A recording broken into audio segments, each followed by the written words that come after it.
And so I think it's really critical for us to realize that we have been very fortunate, that we've had great leaders. Even going back to Governor Romney, you know, he was on the board of the first Commission on National and Community Service, and so he gave us a voice. He was a firm believer that, excuse the expression, we should have a volunteer center in every post office. We don't need post office help. Volunteer centers can deliver the mail. But he was very committed to that thing. That while he realized that money was critical, he also realized that money alone wasn't going to solve the issues in our community.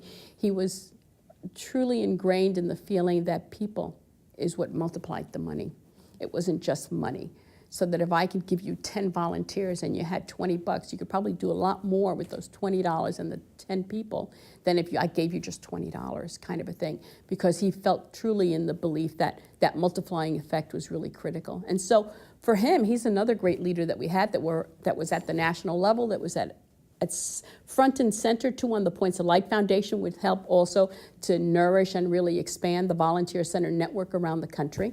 And Michigan has been very fortunate that while we have many volunteer centers in our state, they're not in huge cities. They're sometimes in local communities, making us realize that local communities have a way to impact also, and that we should be just as proud of the work that they do, whether the community is a small community, that we are, and what happens here in Grand Rapids with a big community population, because the issues, human needs are fairly about the same, no matter whether you're in a rural community or in an urban area. And so we wanted to make sure that volunteering was really critical to how that community operated, and not for us to come across and say, we have the blueprint for your success. The success was really built within the community structure that they had.